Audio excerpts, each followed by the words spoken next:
The massive chamber of the Galactic Council buzzed with quiet murmurs as the latest delegate arrived. Delegates from dozens of species, representing the most powerful civilizations in the galaxy, turned their attention to the strange ship approaching the Council's orbital station. It was neither sleek nor advanced by galactic standards. In fact, it seemed primitive, almost ancient, a relic of an age long past. Yet it had defied every sensor, bypassed every checkpoint, and now docked at the heart of the galaxy's most secure facility. All eyes turned toward the ship's airlock as it hissed open. A lone figure emerged. The human representative, Captain Elena Marshall, strode into the chamber with a confidence that belied her species' status as relative newcomers to the interstellar stage. She was clad in a uniform that seemed as outdated as her ship, its design a testament to Earth's militaristic past. Yet her presence commanded respect, or perhaps fear. Honorable members of the Galactic Council, Elena began, her voice carrying across the vast chamber. I am Captain Elena Marshall of the U.S. Invictus, here to address the accusations leveled against humanity. A collective ripple of unease passed through the Council. The accusations were serious.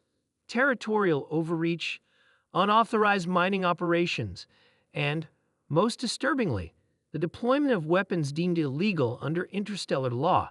Humanity had been summoned to defend its actions, and the arrival of the Invictus only added to the tension. Councillor Xinthar of the Valix Consortium, a tall insectoid being with multifaceted eyes, was the first to speak. Captain Marshall, your vessel is unconventional. Our records indicate it is over 300 years old. How is it operational, let alone capable of reaching this station? Elena allowed herself a small smile. The UNS Invictus may be old, but it is far from obsolete. Humanity has a saying, don't judge a book by its cover. Perhaps that applies here. The chamber erupted in hushed whispers, but Elena remained poised.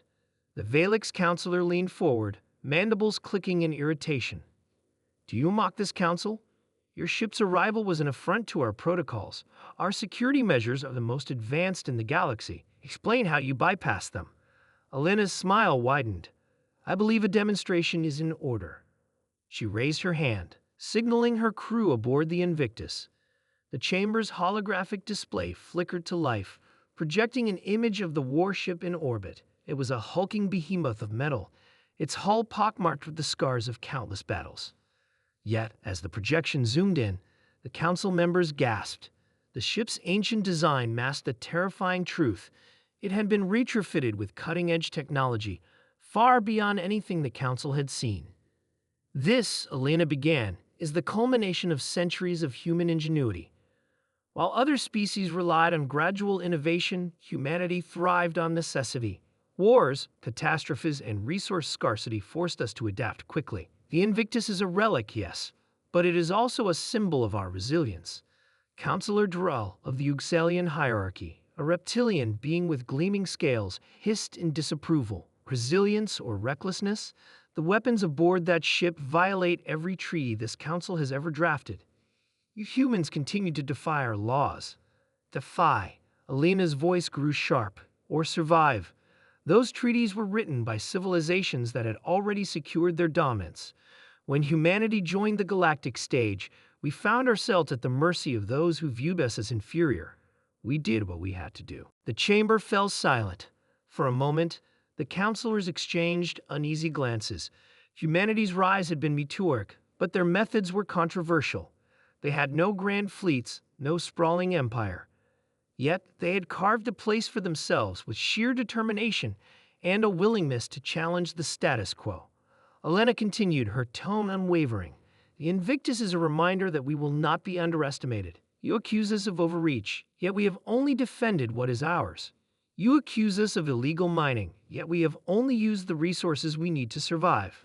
And as for our weapons, she paused, letting the weight of her words settle. We will not apologize for ensuring our survival in a galaxy that has given us every reason to fear for it. The holographic display shifted, now showing a simulation of the Invictus in action. The warship's ancient appearance belied its devastating capabilities.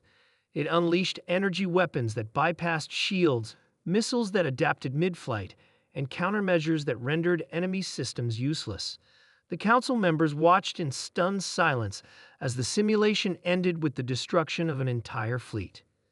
"This is a hypothetical scenario," Elena said, "but it demonstrates the lengths to which humanity is prepared to go to protect itself. We do not seek war, but we will not shy away from it if provoked." Councillor Xinthar's mandibles twitched nervously. "You expect us to believe that a species as young as yours could achieve this without outside assistance? Who helped you build this monstrosity?" Elena's gaze hardened. "No one helped us. Humanity's strength lies in its ability to innovate under pressure. When the rest of the galaxy dismissed us, we turned inward. We repurposed old technologies, experimented, and pushed the boundaries of what was possible.